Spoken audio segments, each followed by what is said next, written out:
믿음으로 사는 거룩한 삶, 이런 제목으로 함께 은혜 받기 원합니다. 어떻게 보면 믿음으로 구원받은 것은 다 압니다. 그런데 거룩한 삶으로 연결되지를 않아서 지금 교회와 성도들이 세상으로부터 욕을 먹고 손가락질 당하는 게 아닌가 생각이 듭니다.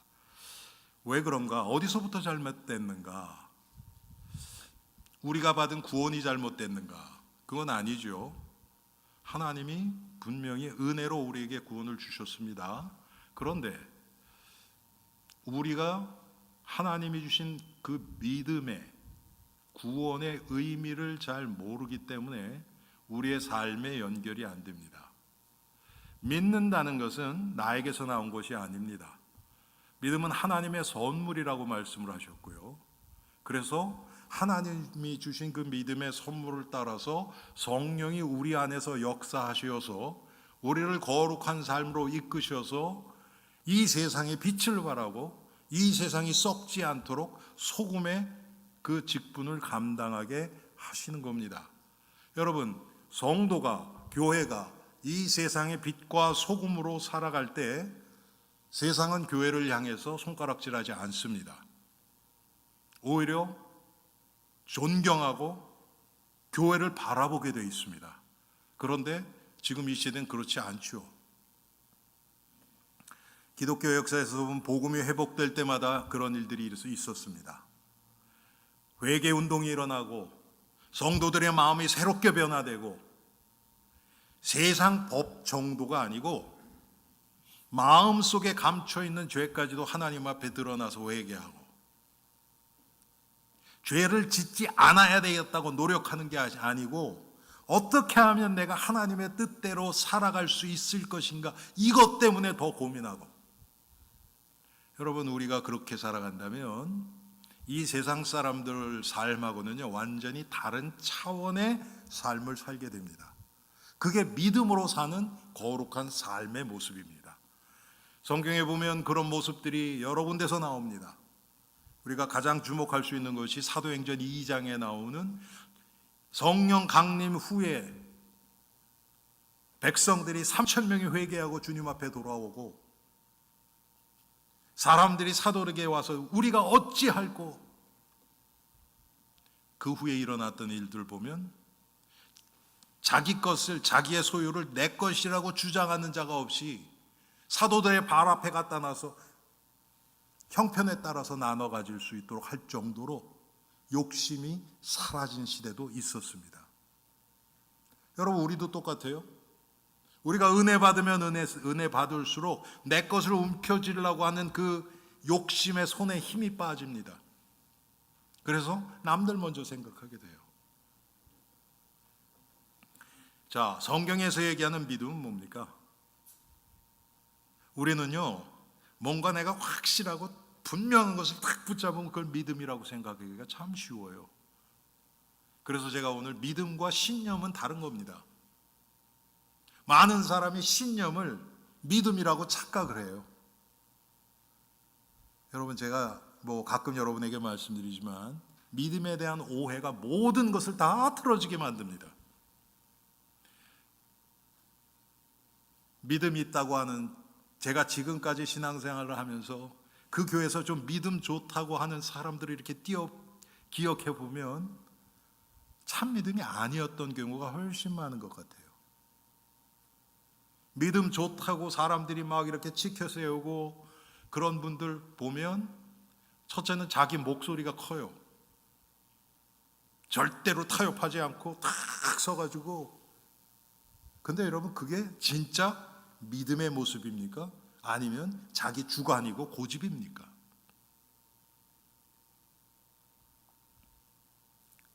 우리가 하나님의 말씀을 왜곡되게 할 수는 없어요. 그렇지만 대부분 교회 안에서 성도들끼리 부딪히고 교회가 분열하고 할 때 보면 성경 때문에 그런 게 아닙니다. 다른 것 때문에 그렇죠. 자기 기준에 안 맞아서 그런 것이죠. 그런데 거기다 성경을 끌어다가 자기의 생각을 자꾸 지지를 하려고 해요. 여러분, 믿음은요 내가 더 하나님을, 예수 그리스도를 의지하는 것을, 그걸 믿음이라고 그래요. 내가 더 의지하는 거예요. 나의 신념, 나의 확신, 나의 기준, 이것들이 무너지면 무너질수록 더 예수님을 의지하게 됩니다. 우리가 생각하는 신념이 강하고 그런 사람들은 거꾸로죠. 완전히 거꾸로입니다. 반대예요. 그런데 그런 사람들을 믿음 좋다고 그렇게 생각하기가 너무 쉽고, 심지어는 많은 교회에서는 아직도 그런 사람들이 믿음 좋은 사람으로 다른 사람이 추앙하고 그런 일들이 일어납니다. 여러분, 믿음과 신념은 근본적으로 다릅니다. 겉으로 나타난 모습 가지고는 절대 알 수가 없습니다. 그 사람이 진짜 믿음 때문에 그런 건지 아니면 자기 신념 때문에 그런 것인지. 자, 믿음을, 우리가 예수 그리스도를 온전히 알고 의지하는 것이라고 하면, 첫째, 우리는 예수님이 어떤 분인지를 말씀을 통해서 알아야 합니다. 알지 못하면 의지를 못해요. 여러분이 어떤 분들을 정말 신뢰하고 믿는다 그랬을 때는 그 분에 대해서 많은, 지금까지 그분에 대해서 알고 체험하고 경험한 그런 것들이 있기 때문에 믿어지는 겁니다. 처음 보는 사람한테 여러분 전 재산 맡기는 일이 있겠어요? 그럴 리가 없죠. 아무리 잘해줘도 여러분 전 재산 맡기지 않습니다. 왜 그래요? 모르니까. 이분이 지금 겉으로는 이렇게 잘하는데 이 속을 모르잖아요. 그런데 여러분이 진짜 신뢰하는 분들을 한번 생각해 보세요. 제가 가끔 그런 얘기해요. 여러분, 우리가 자라면서 제일 기대고 의지하는 게 엄마, 어머니. 그렇죠, 여러분? 믿잖아요. 자, 그러면 제가 질문해 볼게요. 여러분, 어머니를 믿기 위해서 무슨 노력을 하셨습니까? 예? 무슨 노력을 하셨어요? 아무것도 한 게 없어요. 그러면 왜 믿게 됐느냐? 그분이 나에게 어떻게 해주셨느냐, 그걸 보니까 믿어진 거예요. 맞죠, 여러분? 이게 믿음이에요. 우리는 성경 많이 읽고 기도 많이 하면 믿음 좋아진다, 그런 얘기를 그냥 흔하게 얘기를 해요. 맞을 수도 있지만 틀린 얘기일 수도 있어요. 그게 믿음이 믿어지기 때문에 그거에 감사해서 하나님의 말씀과 기도를 하는 것이 성도의 삶이기 때문에 하는 것이지, 믿어지려고 하는 게 아니에요. 그런데 우리는 거꾸로 생각한단 말이에요. 자꾸 믿음을 나에게부터 시작하려고 그래요. 내가 깨달아지고 내가 이해되고. 아니에요. 믿음은 그 대상이 누구냐에 따라서 믿음이 믿어지기도 하고 그렇지 않기도 합니다. 그래서 다음 주 여러분 그 설교 제목을 보시면 유일한 믿음의 대상 예수 그리스도예요. 유일한 믿음의 대상. 우리는 하나님의 말씀을 통해서 예수님이 어떤 분인 줄 알고 그분이 행하신 일들을 우리가 성령의 감동을 통해서 깨닫게 되고 그게 믿어지게 되는 겁니다. 신념은 달라요. 그런데 많은 교회 안에 계신 성도들도 신념을 가지고 하나님 앞에서 예수님을 더 믿으려고 애를 쓰고 있어요. 그러면 하면 할수록 힘들어집니다. 신앙생활이 힘들어져요. 내가 발견할 수 있는 게 아니에요. 예수님은. 믿음은요, 세 가지로 우리가 구분을 할 수 있는데, 과거 믿음, 현재 믿음, 미래 믿음. 그건 쉽게 그냥 이해를 돕기 위해서 제가 이렇게 표현한 겁니다. 우리가 예수를 믿을 때 구원을 받은 그 순간 그 믿음 벌써 지나갔죠, 우리에게 있어서는.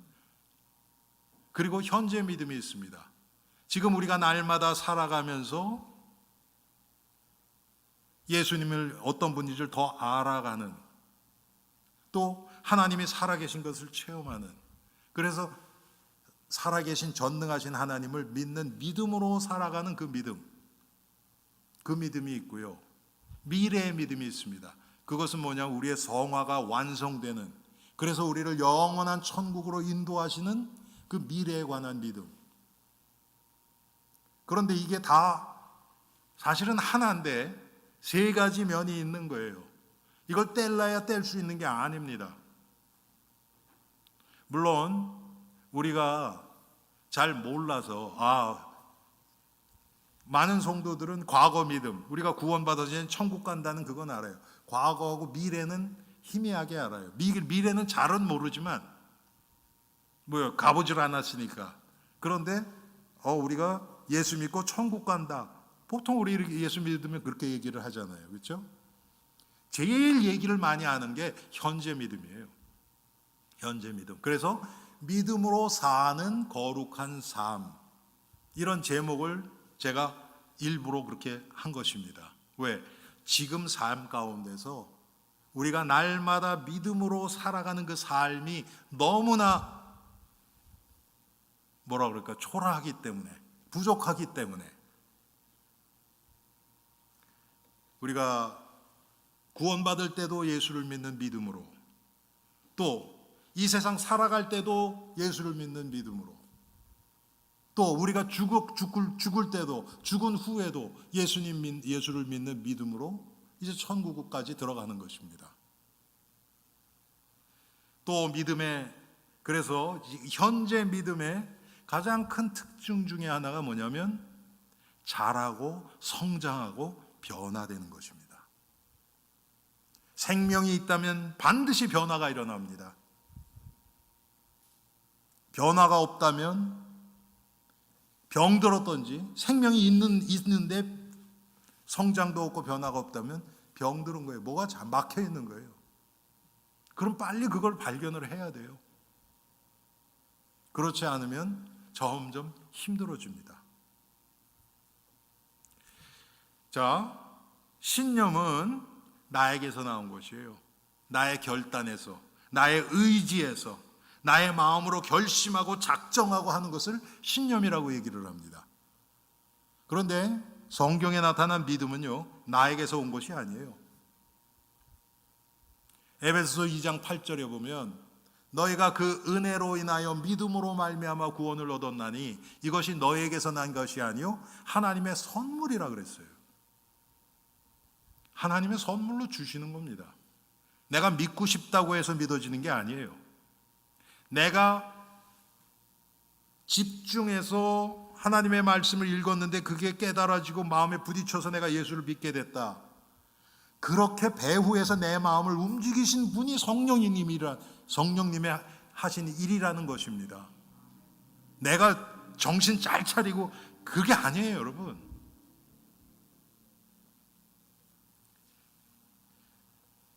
내가 믿으려고 힘쓰는 것이 아니고 믿어지는 것입니다. 아까 말씀드렸죠? 여러분, 믿음 생각하면 여러분이 가장 신뢰하는 분. 그래서 제가 어머니를 비유로 들은 거예요. 대부분 어머니들은 여러분들이 많이 믿잖아요. 자, 우리가 예수를 믿을 때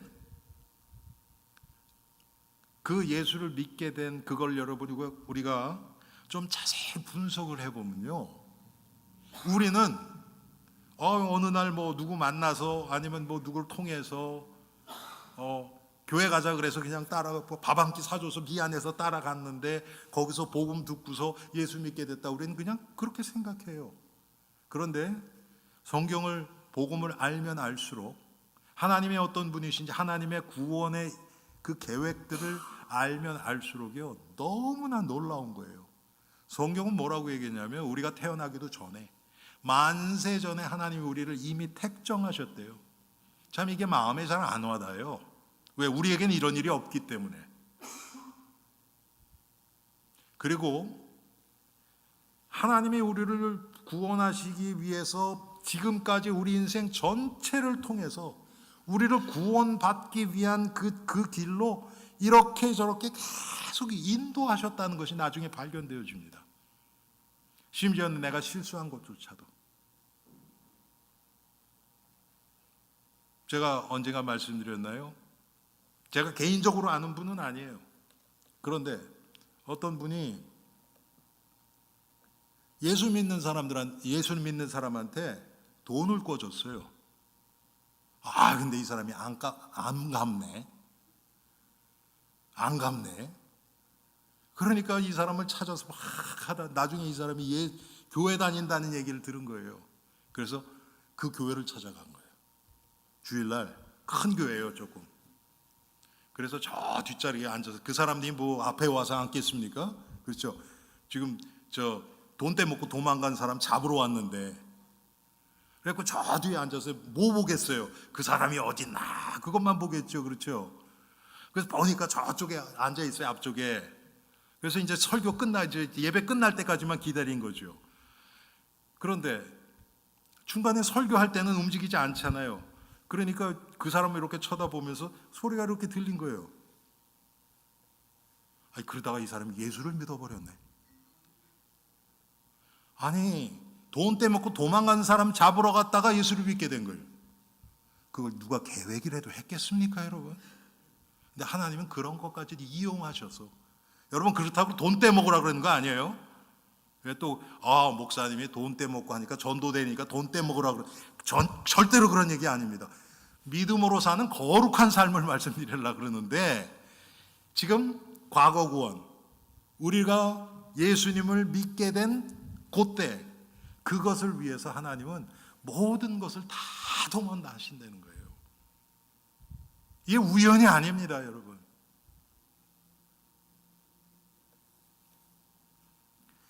이 하나님의 이 구원의 믿음은요, 하나님이 거저 주시는 믿음이에요. 은혜로 그냥 주시는 믿음이에요. 그래서 구원의 기쁜 소식이라고 그러는 거예요.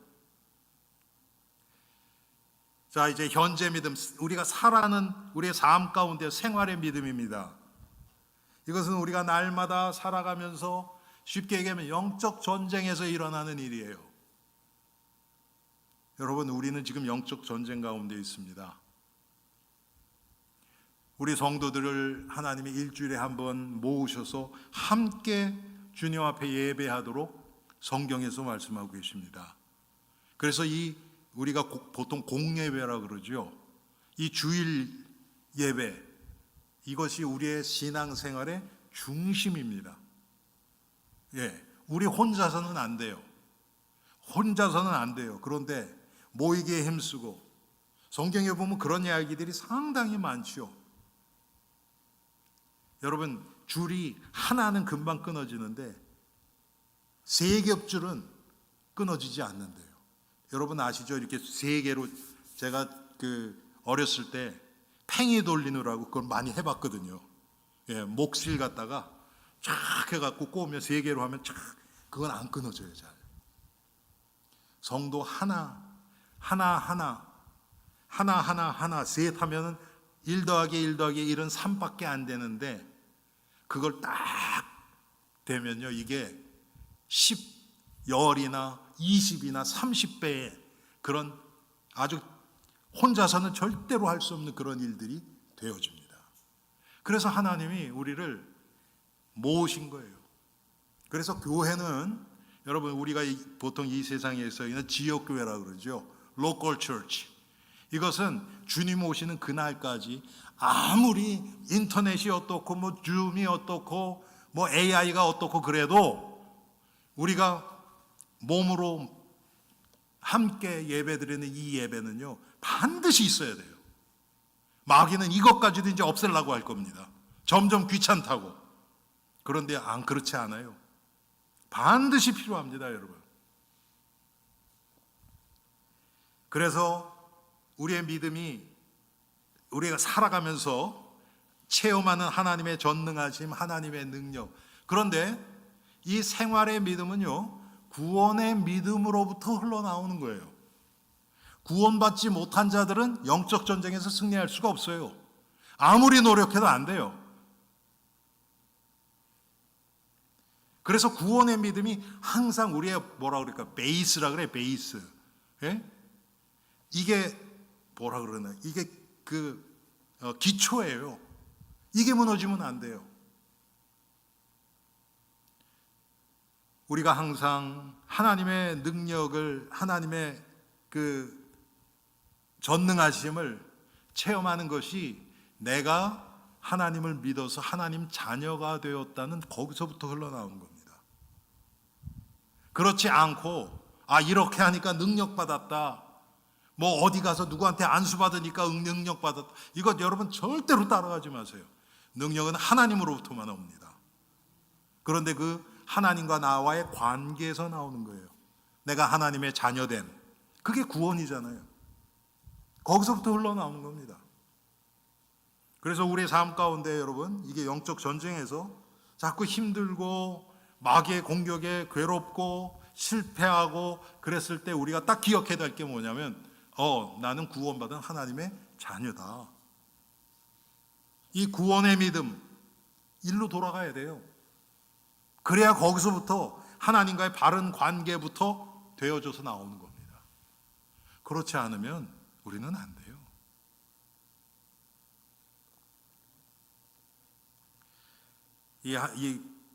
그래서 여러분, 우리가 날마다 살아가는 것, 성령의 인도 따라 사라지는 것, 그러면 성령이 우리를 어떻게 인도하시느냐? 믿음으로 사는 거룩한 삶으로 인도하시는 거예요. 성령은 예수 그리스도의 영이에요. 예수 그리스도가 어떤 분이신지를 우리에게 드러내 주시는 영이에요. 그리고 우리를 그 예수 그리스도를 바라보고 그분을 닮아가도록 하시는 영이에요. 그래서 우리가 예수를 믿으면 믿을수록 예수님을 닮아가서 점점 거룩해지고 성결한 삶으로 살아지는 것입니다. 왜 믿음 생활의 거룩함이 점점 잘 이루어지지 않습니까? 여러분, 우리가 우리 자신을 진단해 볼 줄 알아야 되겠죠. 첫째는 구원받지 못하면 그 구원의 믿음, 이게 없으면 안 돼요. 그러면 아무리 노력해도 우리 삶 가운데 거룩함은 나타나지 않습니다. 또 하나는 아까 말씀드렸던 것처럼 내가 구원받았다는 걸 잘 몰라서 그래요. 구원의 확신이 없어서 그래요. 흔들리죠, 그러면. 여러분, 구원의 확신만 흔들리지 않으면요, 우리 신앙생활이 훨씬 더 요동하지 않아요. 잘 뭐 흔들리긴 해요. 가끔 넘어지기도 하고 하지만 넘어져도 금방 일어나고요. 그런데 구원의 확신이 흔들려 버리면요, 우리의 인생 전체가 흔들려 버려요. 그건 완전히 다릅니다. 마지막으로 성화의 믿음이 있죠. 성도가 매일의 삶을 통해서 예수 그리스도를 발견하고 알아가고 그분을 닮아가고 그분과 동행하면서 우리가 예수 그리스도처럼 변화되어서 이제 천국 가는 준비하는 거예요. 천국에 들어갈 때는 우리 모두가 예수님처럼 돼요. 100%. 우리가 신이 되지는 않아요. 그렇지만 그 성품 면에서는 예수님의 거룩함, 예수님의 사랑, 예수님의 인내, 예수님의 용서, 긍휼하심, 그게 다 우리께 돼요. 그래서 천국에선 다툼이 없어요. 죄가 없어요. 자, 구원받은 성도가 거룩한 삶을 살아야 하는 이유가 오늘 성경에 나옵니다. 오늘 16절에 보니까 내가 거룩하니 너희도 거룩할지어다, 이렇게 말씀하셨어요. 그런데 이 말씀은 레위기 11장 44절을 인용하신 거예요. 우리가 예수님을 닮아가는 자이기 때문에 예수님이 거룩하신 것처럼 우리도 거룩해지려는 거예요. 그리고 성령이 지금 우리를 그쪽으로 인도하고 계시는 겁니다. 그런데 여러분, 이 세상의 마음을 두고 살아가는 그 성도들은요, 신자들은 이런 말 부담돼요. 왜? 내가 거룩하지 못하니까. 그리고 그럴 마음이 없으니까. 여러분, 이게 지금 이 시대의 문제라고 생각합니다. 제가 늘 말씀드리죠. 지금 강단에서 거룩 성결이란 단어가 거의 실종돼 버렸어요. 제가 지금 생각해 보면 어렸을 때 찬송가 거룩 거룩 거룩, 여러분 그 찬송 알죠? 많이 불렀어요. 근데 요즘은 그런 찬송 거의 안 해요. 많은 복음성가들이 내가 예수를 믿어서 얼마나 기쁜지 그것만 얘기를 하지, 기뻐서 뭐 할 거예요? 감사해서 뭐 할 거예요? 병난 다음에 뭐 할 거예요? 그 기쁨이, 감사가, 치유가 우리를 그리스도 예수 안에서 더 거룩하고 거룩한 성결의 삶으로 우리를 인도해야 되거든요. 근데 요거는 이제 우리의 희생이 따라요. 거기는 우리의 노력이, 우리의 삶이, 우리의 삶의 방향이 틀어져야 돼요. 이 세상에서 내가 얼마나 잘 사는가 이게 아니고, 내가 어떻게 하나님의 영광을 위해서, 복음을 위해서 살 것인가, 이쪽으로 완전히 틀어져야 돼요. 그건 싫은 거예요.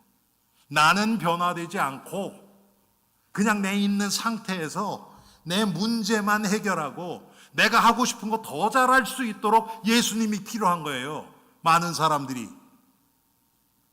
여러분, 성경이 그렇게 기록되어 있습니까? 아니지요, 절대로. 내가 거룩한 것처럼 너희도 거룩하라.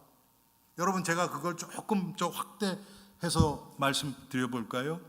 예수님이 지금 내가 너희를 위해서 십자가에서 내 생명을 준 것처럼 너희는 이 세상에서 영혼들을 위해서 그렇게 하라, 그렇게 살아가라.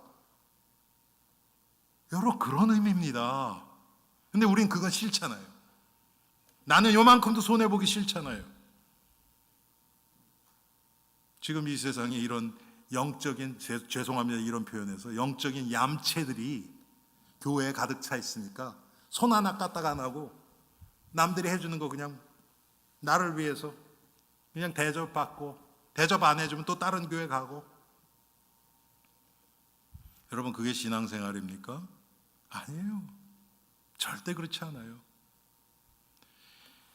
이 참 복음 안에서 믿음으로 사는 거룩한 삶을 살아가는 그 성도들을 통해서 하나님은 지금까지 이 복음의 역사를 이끌어 오셨어요. 숫자가 아니고요, 돈도 아니고요, 아무것도 아니에요. 그 소수를 통해서. 저는 우리 엘림의 성도님들이 정말 그런 하나님이 기뻐하시는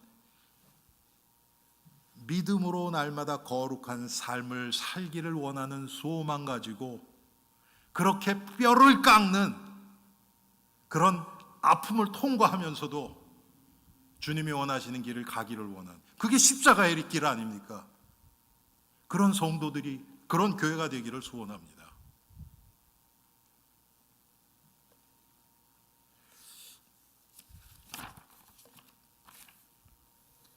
우리를 구속하신 그리스도의 보배로운 피를 생각하여서 거룩한 자가 되라고 말씀하십니다. 여러분, 이 예수님의 이 대속의 피, 희생의 피, 내가 거룩하니 너희도 거룩하라. 여러분, 이게 지금 십자가의 길이에요. 지금 이런 소리는 별로 듣고 싶지 않아 해요, 사람들이. 지난주에 언약의 피에 대해서 제가 말씀드렸죠. 여러분, 피는 생명입니다. 우리가 과거에 그런 얘기를 했어요. 전도가 생명을 구하는 거잖아요. 생명을 구하기 위해서는 내 생명을 걸어야 된다. 그냥 무슨 취미 생활은 내가 좀 도와줄게, 이런 게 전도가 아니에요, 여러분. 그 영혼을 구원하기 위해서 내 생명을 거는 거예요. 그런 마음으로 마귀를 향해서 우리가 대항해야지 마귀가 두려워하죠. 그렇지 않고 무슨 노라리 삼아서 취미 생활하듯이 쓱 나가서 그냥 뭐 교회 오면 내가 좀 도와줄게. 여러분, 마귀가 그거 무서워하겠어요? 절대 그렇지 않죠. 예수 그리스도의 이 피의 능력, 지난주에 말씀드렸죠. 대속의 피입니다. 흠없고 점없고 고귀한 예수 그리스도의 피를 우리를 위해서 쏟아주셨어요. 세 번째로 예수 그리스도의 재림 때에 우리에게 베푸실 은혜를 바라보면서 거룩한 자가 되라는 겁니다. 반드시 예수님은 재림하십니다. 그리고 그때 최고의 심판이 있어요. 학생들에게 여러분 시험이라는 제도를 싹 없애면 어떻게 될까요? 아이들이 이제는 시험의 스트레스가 이제 없어졌으니까 자발적으로 더 스트레스 없이 공부에 더 열심히 내고 그럴까요? 여러분 어떻게 생각하세요? 예? 어때요? 안 그래요. 안 그래요.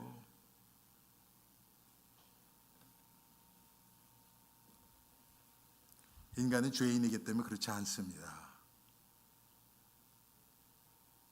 많은 사람들이 예수님의 심판을 두려워한 마음이 있어요. 왜? 죄 때문에. 우리가 죄인이라는 걸 스스로 입증하는 거예요.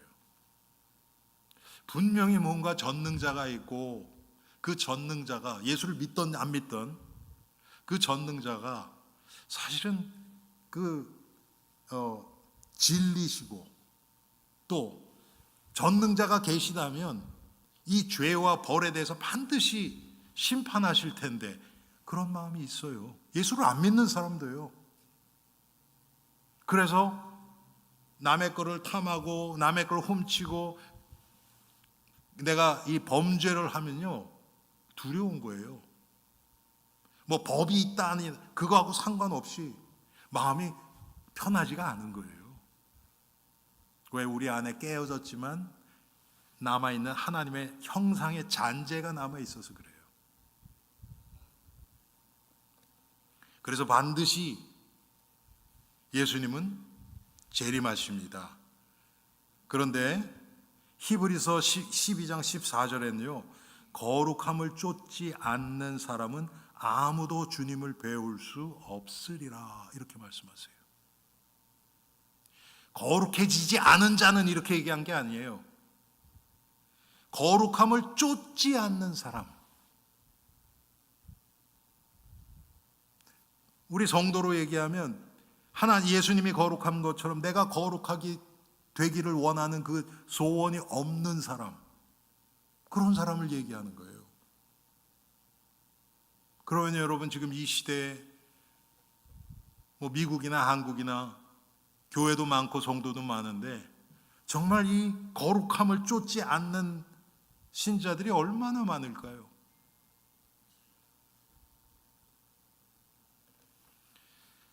네 번째로 우리가 바로 성도로 부르심을 받은 자들이에요. 우리가 바로 하나님의 성전이에요. 그래서 우리에게 거룩하라고 하는 겁니다. 우리는 아무것도 아니에요. 성경은 우리를 질그릇이라 그랬어요. 그런데 우리 안에 보화 되신 예수 그리스도가 계신 거예요. 고린도전서 3장 16절에 너희가 하나님의 성전인 것과 하나님의 성령이 너희 안에 거하심을 알지 못하느냐. 17절에 보니까 누구든지 하나님의 성전을 더럽히면 하나님이 그 사람을 멸하시리라. 하나님의 성전은 거룩하니 너희도 그러하니라. 우리가 하나님의 성전이에요. 그래서 나 하나가 아니고요, 내 안에 그리스도가 계신 거예요. 내가 이 세상에서 손가락질 받고 내가 이 세상의 사람들에게 욕을 먹는다. 예수 그리스도의 영광을 가리게 되는 거예요. 그래서 우리에게 거룩하라고 하시는 겁니다. 하나님의 성품은요, 영광 받으시는 분이에요. 그런데 그분이 영광을 받으시는 게 아니라 우리한테 욕을 먹는다. 우리 때문에. 그러면 안 되잖아요, 여러분. 그래서 우리에게 거룩하라고 하시는 겁니다.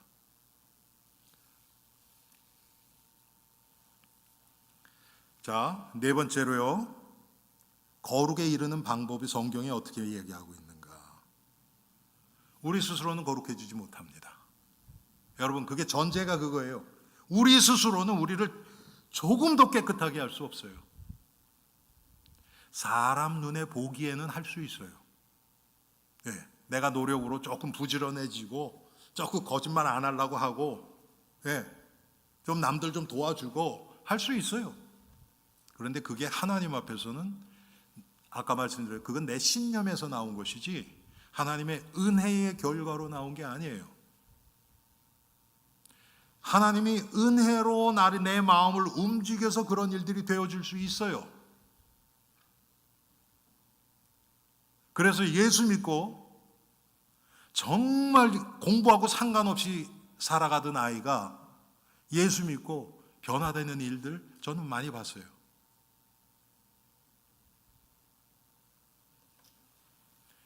이거는 그냥 한 사람의 의지로 공부해서 그렇게 조금 성적이 올랐다 정도가 아니고 완전히 바뀌어버린 경우, 그런 경우를 봤어요. 왜? 인생의 의미가 달라졌기 때문에.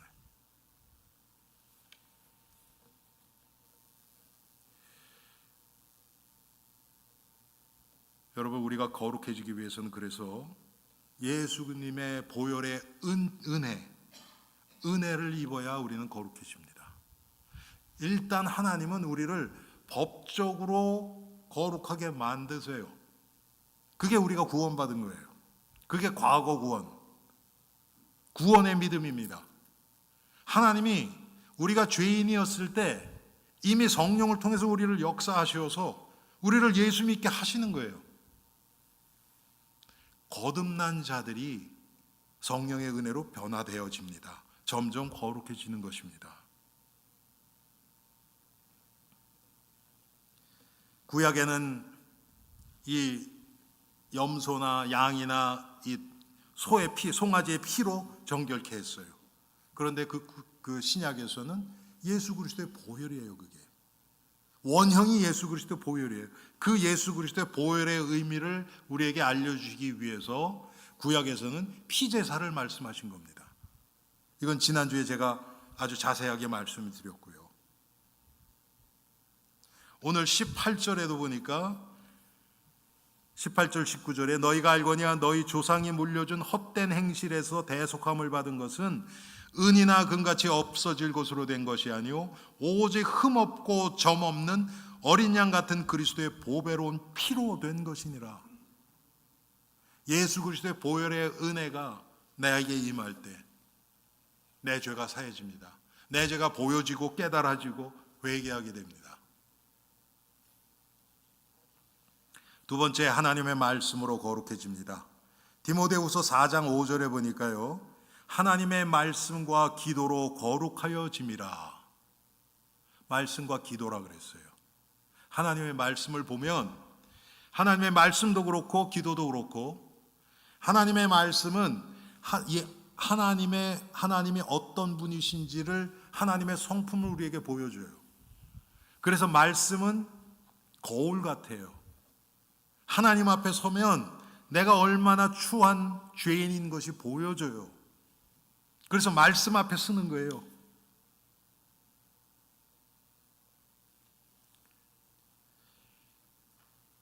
에베소 5장 26절에 보니까 말씀으로 깨끗하게 하사 거룩하게 하시고, 말씀으로 깨끗하게 하사 거룩하게 하시고. 여러분, 말씀을 통해서 내가 죄인인 것이 깨달아져요. 깨달아져야 그 죄를 주님 앞에 회개해요. 진정한 회개에는 반드시 행위가 따라와요. 그래서 제가 회개할 때에 대해서 말씀드릴 때 여러분에 말씀드렸죠. 회개는 돌아서는 것뿐 아니에요. 돌아서서 죄로 향하던 내가 이제는 예수 그리스도께로 향하는 것이 진정한 회개예요. 그래서 예수 그리스도께 향하면서 그리스도를 점점 알아가면서 거룩하게 되어지는 것입니다. 요한복음 17장 17절에 보니까 저희를 진리로 거룩하게 하옵소서. 아버지의 말씀은 진리니이다. 진리로 거룩하게 하옵소서. 여러분, 하나님의 말씀은요, 정말 그 진리잖아요. 진리. 그래서 말씀을 계속 묵상하고 하면 그냥 내 죄만 단순하게 보이는 것이 아니고 내 인생이 보이기도 하고요. 이 세상이 지금 왜 이렇게 고통당하고 있는지 이 시대가 보여주기도 하고요. 이 진리를 통해서, 말씀을 통해서 세상이 진단이 되어져요. 그러면서 하나님의 뜻을 찾아서 살아가도록 말씀이 우리를 인도하십니다. 시편 119편 9절에 보니까 청년이 무엇으로 그 행실을 깨끗하게 하리이까 주의 말씀을 따라 삼갈 것입니다. 하나님의 말씀을 들으면 내가 죄인인 것이 깨달아지고, 제가 엊그저께도 그런 우리 목요일 날 그 군부대에서 그런 얘기를 했어요. 자매들이 성경을 읽는데 다 읽어도 무슨 뜻인지 모르겠다는 거예요. 괜찮다.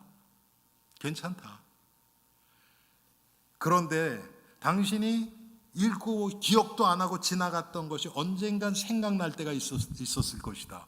그랬더니 그렇다는 거예요. 가끔 가다가 읽었던, 기억에서 잊혀졌던 그런 성경 구절이 툭툭 튀어나와요. 이게 성령이 하시는 거거든요. 그때는 기억 못했어요. 참 하나님의 말씀의 능력이 놀랍습니다.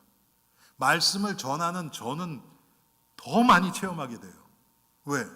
제가 말씀을 전하는 중에 제가 준비할 때도 생각하지 않았던 그런 성경 구절이나 이런 것들이 막 떠오르게 하시니까 하나님이. 세 번째로 기도를 통하여 하나님이 우리를 거룩하게 하십니다. 기도는 우리를 깊은 하나님 앞으로 우리를 이끌어 갑니다. 그래서 제가 존경하는 그 목사님은 기도는 우리 죄를 찾는 현미경이다 이런 표현을 하셨어요. 여러분 현미경 아시죠? 현미경은 어떤 겁니까? 아주 너무너무 작아서 보이지 않는 그런 것들을 현미경으로 보면 다 보이잖아요. 현미경까지는 너무 우리한테는 좀 거리가 느껴지죠. 그냥 돋보기다 그럽시다. 돋보기로 쫙 보면 여러분 안 보이던 글자도 쫙 보이잖아요. 그렇죠? 기도가 그런 거예요. 우리가 마음으로 막 우리가 이 간구하는 기도, 이거 달라 저거 달라 하는 그런 기도만 하면 내 죄가 보여지겠어요? 안 보여지죠. 그게 아니고 내 마음이 주님께 활짝 열려서 주님 내가 여기 있습니다. 내 마음이 이렇고 그냥 나의 있는 모습을 그대로 주님 앞에 드러내는 거예요. 그때 하나님이 내 안에 있는 깊은 숨어있는 동기나 불신앙이나 상처나 이런 것들을 보이게 하시는 거예요. 깨닫게 하시는 거예요. 그래서 내가 그때 그렇게 누가 한마디 했는데 그냥 팍 뒤집어졌던 게 그게 내 마음에 깊은 어떤 상처가 있어서 그랬구나. 이런 것도 다 깨달아지는 거예요. 기도를 통해서, 묵상을 통해서.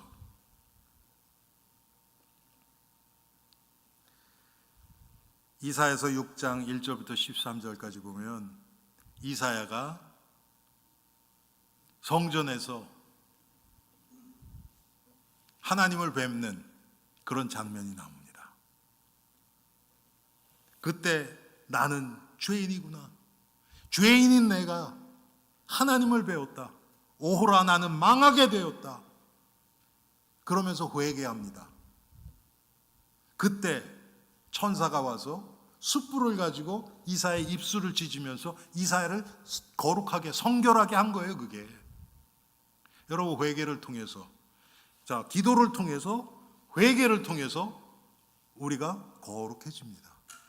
여러분 회개는 너무 우리가 쉽죠. 쉽게 얘기하면 오늘 아침에도 제가 아침에 샤워하고 나왔는데 샤워하는 것 같아요. 회개가 당연히 깨끗해지죠. 거룩해지죠. 그리고 우리가 회개를 통해서요, 죄에 대해서 참 이게 놀라운 게요, 내가 회개를 통해서 내 죄 사함을 이제는 체험을 하면 내가 죄와 더 관계가 없어지잖아요. 그런데 놀라운 건 뭐냐면 죄에 대해서는 더 예민해집니다. 이제는 죄하고 상관없어 그래서 무뎌지는 게 아니고 더 죄에 대해서 예민해져요. 그래서 과거에는 별로 이 정도야 뭐 그랬던 것들이 이제는 마음에요. 부담으로 와요, 그게.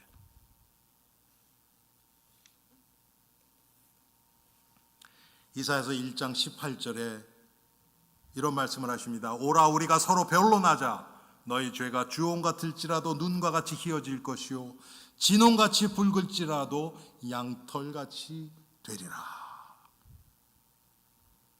요한일서 1장 9절에 보면 만일 우리가 우리 죄를 자백하면 저는 미쁘시고 의로우사 우리 죄를 사하시며 모든 불의에서 우리를 깨끗하게 하실 것이요. 왜?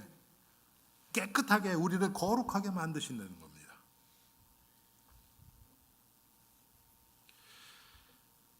감리교를 시작하신 그 요한 웨슬레 목사님이 이런 말씀을 하셨습니다. 성결한 생활은 한 번도 죄를 짓지 않거나 실수하지 않는 생활이 아니라 날마다 회개하는 생활이다. 죄를 안 짓는 게 아니에요, 여러분. 질 때마다 회개하는 거예요. 여러분, 방금 제가 말씀드린 그 얘기가요, 마귀 입장에서 한번 보세요. 마귀 입장에서. 마귀가 저와 여러분을 공격해서 우리가 넘어졌어요. 죄에 빠졌어요. 그런데 우리가 그 죄를 통해서 분명히 마귀에게 속아서 넘어져서 죄를 졌는데 그 넘어짐 통해서, 죄를 통해서 그리스도 보혈의 은혜를 더 입어요. 마귀가 가장 두려워하고 싫어하는 보혈의 능력을 덧입는 거예요. 죄를 안 짓는 게 아니고요. 우리는 죄 져요. 어쩔 수 없이. 그런데 그 다음에 어떡할 거냐 그거예요. 내가 넘어진 그 죄를 통해서 그리스도의 보혈의 은혜를 덧입고 체험하고 더 거룩해지는 거예요. 그러면 마귀 입장에서 보세요. 많이 넘어뜨리면 넘어뜨릴수록 더 복음의 능력을, 보혈의 능력을 체험하고 더 거룩해진다. 여러분이 마귀라면 자꾸 건드리시겠어요? 여러분 계산 빠르잖아요, 우리 이런 거는. 근데 우리는 어떻습니까? 자꾸 죄를 안 지려고 해요. 그리고 넘어진 다음에는 자꾸 그걸 타협하고 보혈의 능력을 입기보다는 자꾸 스스로를 감싸요. 타협하려고 하고. 그러니까 마귀가 계속 건드리죠. 거긴 보혈이 없으니까. 진정한 회개가 없으니까. 그런데 성도는 넘어져도 넘어질 수 있어요. 여러분 탕자처럼 아버지의 재산을 가지고 탕진할 수 있어요. 그런데 그게 중요한 게 아니라 그걸 돌아오면, 제가 여러분에게 질문할게요. 그 탕자가 아버지 재산을 가지고 아버지를 떠날 때 하고 가서 다 탕진하고 돌아올 때, 그때 하고 아버지의 사랑을 언제 더 많이 깨달았을까요? 당연히 돌아올 때죠. 하나님은 그걸 기뻐하시는 거예요. 하나님이 어떤 분이신지 더 깊이 깨닫는 거예요. 우리는 계산이 빨라서 그러면 뭐 아버지 재산이 그만큼 사라지지 않았냐 자꾸 그러는데 하나님은 거기엔 관심 없으세요. 하나님이 어떤 분이신지, 아버지의 사랑을, 그게 복음이에요, 여러분. 그걸 더 깊이 깨닫기를 원하시는 거예요. 그래서 과거에 우리 그런 얘기 했었거든요. 탕자가 집 나갔다 오니까 아버지의 사랑을 많이 깨달았네. 그래서 어떤 목사님이 탕자야 집 한 번 더 나가라, 그렇게 설교 제목을 했대요. 일부러 나가라는 얘기는 아니죠. 근데 의미는 아시겠죠, 여러분.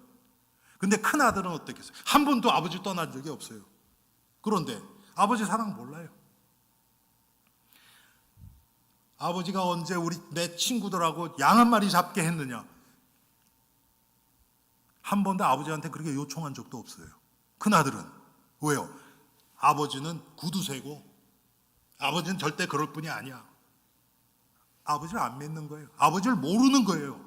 그게 더 큰 문제예요. 여러분은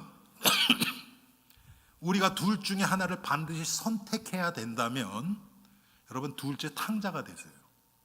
큰아들이 아니고 그냥 아버지 위해서 뼈 빠지게 일하고 아버지 어떤 분인지도 모르고 그 아들이 아니고 둘 중에 꼭 하나를 택해야 된다면 차라리 집 나가서 허랑방탕하고 다 탕진하고 돌아온 그 둘째 아들. 그래도 그 아들은 아버지가 어떤 분인지를 알았어요. 하나님 이거 원하시는 거예요. 여러분 이 세상이 얼마나 악하고 영적으로 음란한 세상입니까? 우리 눈을 예수 그리스도에게서 멀어지게 하는 요소들이 얼마나 많이 있습니까? 그게 다 우상숭배인데. 그래서 우리가 마귀에 속아서 넘어질 수 있어요. 여러분 이번 주에 이것만 좀 기억하셨으면 좋겠어요. 넘어질 수 있어요. 그때 그리스도 보혈을 생각하시기 바랍니다. 그래서 돌아오셔서 회개하는 거 지인적으로 하나님 나는 넘어질 수밖에 없는 존재입니다. 예, 제가 회개할 때마다 회개에 대해서 말씀드릴 때마다 여러분에게 말씀드리는 게 하나님 나 요 죄에 졌어요. 요거 용서해 주세요. 그것도 회개는 회개인데 온전한 회개는 아니에요. 온전한 회개는 뭐냐면 하나님 내가 이 죄를 졌습니다. 나는 이 죄를 지을 수밖에 없는 내 존재 자체가 죄에 찌들어 있는 자입니다. 여기까지 끌어 들어가야 돼요. 그래야 나의 이 원죄 문제를 해결하신 예수 그리스도를 붙들게 돼 있어요. 내가 실수해서 무슨 죄를 졌다 그러면 다음엔 조심해야지 이런 생각이 더 들걸요. 그건 내가 하는 거잖아요. 그건 진정한 회개가 아닙니다, 여러분. 마지막으로 우리가 성령 충만을 받음으로 거룩해집니다. 예, 우리 스스로는 안 돼요. 성령이 내 마음을 완전히 붙들어 주셔야 그렇게 됩니다. 여러분 성령이 내 마음을 완전히 강하게 붙들어 주실 그 상태에서는 누가 나를 욕하잖아요. 그러면 그 사람이 미워지는 게 아니고 그 사람이 불쌍해 보여요. 야, 이 사람이 지금 마음 상태가 어떻길래 지금 이런 거 가지고 나에게 이렇게 할까? 이 사람 마음이 얼마나 괴로울까? 이렇게 보여진다니까요. 불쌍해 보여요. 그러면 여러분에게 상처가 절대로 안 돼요. 앞에서 막 침을 튀고 욕을 퍼부어도 여러분 그것 때문에 상처받지 않아요. 그 사람이 더 불쌍해 보이죠. 그래서 기도하게 되죠. 불쌍하니까 여러분이 아무 잘못 안 했어도 죄송해요. 저 때문에 마음 상하셨으면 죄송해요. 제가 참 모자라서 그러니까 많이 알려주세요. 이렇게 얘기할 수 있어요. 왜? 불쌍하니까. 그 사람 살려야 되니까. 그런데 여러분 상처를 안 받아. 이상하게 욕을 먹었는데 자존심도 안 상하고 상처도 안 받아요. 야, 여러분 이건 돈으로 살 수 있는 게 아닙니다. 할렐루야. 성도들만 가질 수 있는 특혜예요. 특권입니다. 그런데 놀랍게 그 사람이 우리가 계속 그 사람을 품고 기도하고 하면요, 이 사람이 바뀌어버려요. 그러면 원수가 바뀌어서 친구 정도가 아니고요, 여러분을 평생 도와주는 동역자가 돼요. 이게 놀라운 겁니다. 그런데 우리는 어때요? 조금 한두 번, 두 번, 3세판. 그래서 두 번까지 해봐도 세 번째 그러면 끝. 제가 지난 수요일 날 그 얘기했어요. 여러분, 이 생명이 육신의 그 태아, 어린 아이가 태어나기 위해서 어머니가 뱃속에 태아를 9달 품고 있어야 돼요. 그 임신 기간 동안 불편한 게 굉장히 많아요. 너무 조금 있다가 괴로우니까 빼버려. 그러지 않잖아요, 여러분. 9달을 채워야 돼요. 육신의 생명도 품고 뱃속에 품고 인내하고 괴롭고 희생하고 다 감당하면서 그래야 하나 나오는데 새로운 영생을, 영원한 생명을 소유하게 되기 위해서 여러분, 우리가 조금 참다가 끝, 내가 이 사람 봤는데 이 사람은 아니야, 내가 다 판단해요. 우리가 하나님입니까? 아니죠. 그런데 성령이 내 마음을 감동해 주시면 그런 사람이 더 괴롭게 하면 할수록 더 불쌍해 보이는 거예요. 분명히 남들이 볼 때는 그 사람이 나를 이용해 먹을 수도 있어요. 여러분, 누가 나를 이용해 먹을 때 모르고 당하는 건 바보입니다. 그런데 알면서 복음 때문에 당해 주는 것은요, 그건 바보가 아니에요. 그건 세상이 감당할 수 없는 믿음을 소유한 자예요. 할렐루야. 성령의 능력을 받아야 우리는 하나님의 뜻대로 살 수 있습니다. 성령의 능력을 통해서 우리는 날마다 예수 그리스도를 더 배워가고 더 알게 되고 더 닮아가고 그 그리스도의 삶이 우리 안에 사라지는 것을 체험하게 될 것입니다. 우리 온 엘림의 성도들이 믿음으로 사는 거룩한 삶, 우리 안에 그리스도의 형상, 그리스도의 성품이 발견되어지는 복된 하나님의 교회와 우리 성도님들 되시기를 주님의 이름으로 축원합니다. 기도합니다.